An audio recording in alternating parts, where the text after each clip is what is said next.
नेता कांग्रेस पार्टी के बड़े नेता आदरणीय राहुल गांधी जी का बिहार की धरती पर हम लोग स्वागत करते हैं, इनका अभिनंदन करते हैं और इनको धन्यवाद देते हैं कि बिहार के किसानों के बीच बैठ करके इन्होंने वार्ता की, जानकारी प्राप्त की और अपनी सुझाव को भी आप लोगों के समक्ष रखने का काम किया।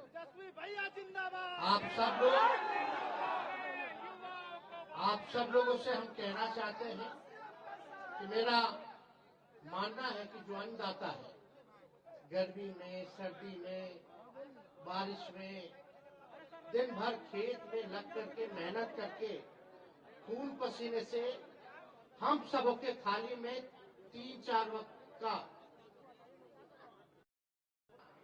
अगर आता है तो वो अन्नदाता की वजह से आता है। तो अगर देश में किसी का भी सबसे ज्यादा औहदा अगर होना चाहिए तो वो किसान भाइयों का औहदा होना चाहिए, हमारे अन्नदाताओं का होना चाहिए, जो हमारा पेट भरने का काम करता है। लेकिन आजकल जो जमाना है, जो आप लोगों को बतलाया जाता है, राहुल गांधी जी ने सच आप लोगों के समक्ष रखा कि मुद्दे की बात नहीं होती है, मोदी जी की बात होती है।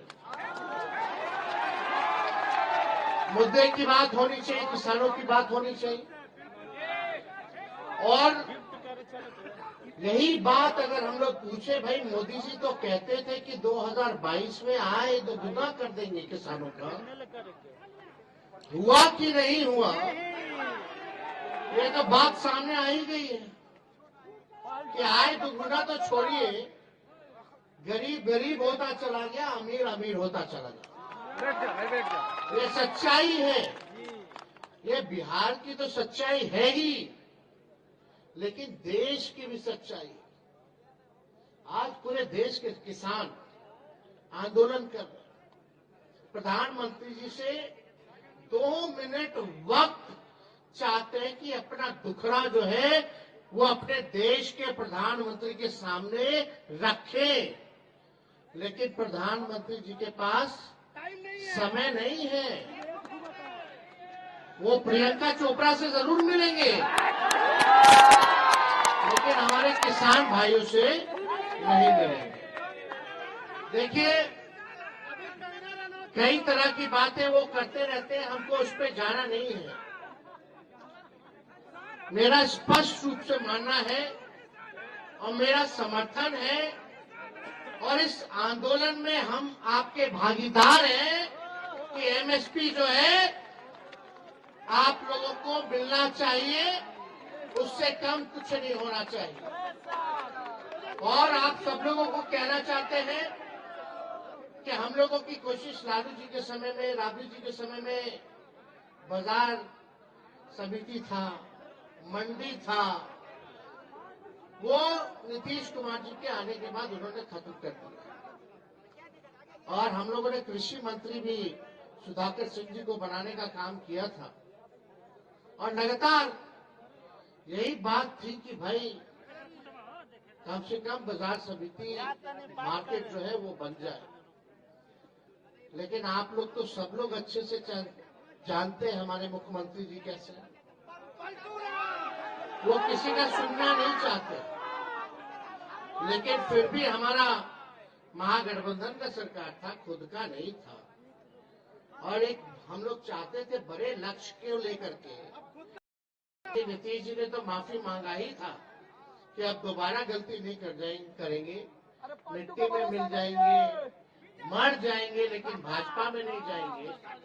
तो हम लोग तो भोले भाले लोग हैं, बात जो है समझ में आता है, चलो कोई नहीं, देश में सांप्रदायिक शक्तियों को रोकना है। जो लोग देश में जहर बोने का काम करते हैं, तो इस बार किसी भी कीमत पे, चाहे हमको कितना भी सहना पड़े, कितना भी कुर्बानी देना पड़े, लेकिन नीतीश जी को हम लोग लेकर के चलेंगे और 2024 में बीजेपी को, मोदी जी को सत्ता से बेदखल करने का काम करेंगे। और हम लोगों ने एक थके हुए मुख्यमंत्री को, थके नहीं हुए हैं ना। चुनाव में क्या कहते थे कि नौकरी अपने बाप के पास से लाएगा पैसा देने के लिए। हमने बोला था कि रिक्त पदे हैं, साइंटिफिक अध्ययन हम लोगों ने कर रखा था कि कौन से डिपार्टमेंट में कितने पदे खाली है। एजेंडा था 10 लाख नौकरी देने का, लेकिन सोचो 17 महीने में हम लोगों ने 5 लाख सरकारी नौकरी देने का काम किया, तो देश के इतिहास में कहीं नहीं हुआ। एक विभाग ने तो 2 लाख से भी ज्यादा सरकारी नौकरी जो है दिया। अब तो तीसरा फेज भी आ गया। और यही नहीं, मुख्यमंत्री जी तो वही स्वास्थ्य विभाग का मेरा फाइल दबा के रखे जाए, 1,30,000 लोगों को बहाली जो है निकालना था, लेकिन कई कैबिनेट मीटिंग में नहीं आए। बोले आप कर देंगे, आप कर देंगे, आप कर देंगे। तो चलो, ज्यादा किसी का बुराई नहीं करना है। बुराई करने से कोई फायदा नहीं है। मेहनत करेंगे, लड़ाई लड़ेंगे। और राहुल जी आज आए हैं, हम उनका स्वागत करते हैं। और ये घूम करके देश भर में देश को जोड़ने का काम कर रहे हैं, और ये बहुत जरूरी है। ये नफरत की राजनीति जो लोग करते हैं, जो झूठ का प्रचार करते हैं, हमने पहले भी कहा था कि मोदी जी जो है वो झूठ बोलने के फैक्ट्री हैं। मोदी जी जो है वो झूठ बोलने के होलसेलर हैं। मोदी जी जो है झूठ बोलने के मैन्युफैक्चरर हैं। मोदी जी जो है झूठ बोलने के डिस्ट्रीब्यूटर हैं। तो इसलिए आप सब लोग जागरूक समाज है। हम लोग चाहते हैं कि समाज का अंतिम पैदान पे खड़ा व्यक्ति का विकास हो, और हम लोग चाहते हैं सामाजिक न्याय के साथ साथ लोगों को आर्थिक न्याय मिले। इसकी लड़ाई हम लोगों को आगे लड़ने का काम करना है, गरीबी मिटाने का काम करना है। जाति आधारित गणना हम लोगों ने कराया, लेकिन मोदी जी ने तो मना कर दिया था। हम लोग खुद गए थे, मिले थे, बात को रखा था, लेकिन अभी हम लोगों का यही योजना था कि जाति आधारित गणना तो हो गया, कौन समाज का कितना लोग है, लेकिन उसमें ये भी हम लोगों ने निकलवाया कि कौन कितना गरीब है, कौन परिवार जो है भूमिहीन है, कौन परिवार भीख मांग करके गुजारा करता है, किसके पास घर नहीं है, किसके पास रोजगार नहीं है। उनके लिए भी हम लोग आर्थिक मदद का योजना बना रहे थे। जो बेरोजगार होंगे उनको 2 लाख का सहायता हम लोग करने जा रहे थे। जो भूमिहीन थे उनको 1 लाख का मदद कर रहे थे ताकि वो जमीन ले ले, और जिसको घर बनाने का पैसा नहीं उसको 1,20,000 का मदद हम लोग करने जा रहे थे। ये योजना हम लोगों ने बनाया था ताकि किसी भी प्रकार से गरीबी जो है वो कम हो। और इसका कुल जो बजट था लगभग 2.5 लाख हजार करोड़ का जो बजट था। हम लोग मांगते रहे विशेष सहायता मिल जाए भारत सरकार से, डबल इंजन की सरकार है। चलो, अब तो उम्मीद करते हैं कि बिहार को स्पेशल राज्य का दर्जा मोदी जी दे दे या स्पेशल पैकेज दे दे। तो इसलिए आप सब लोग यहाँ किसान के लोग आए हैं, यहाँ सभी किसानों ने अपनी बात को यहाँ रखा।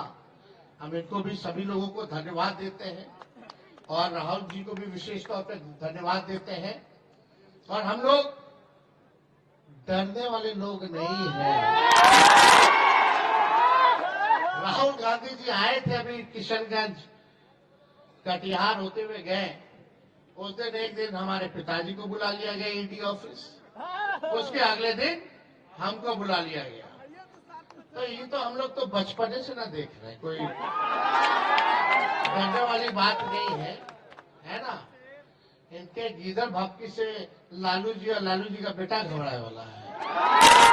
तो आप तो मजबूत रहिए, आपके अधिकार के लिए, आपके हक के लिए, आपको न्याय दिलाने के लिए, आपको इंसाफ दिलाने के लिए जो खून पसीना बहाने की जरूरत होगी वो हम लोग मिलकर के बहाने का काम करेंगे, ताकि आप लोग आगे बढ़े, आपका तरक्की हो।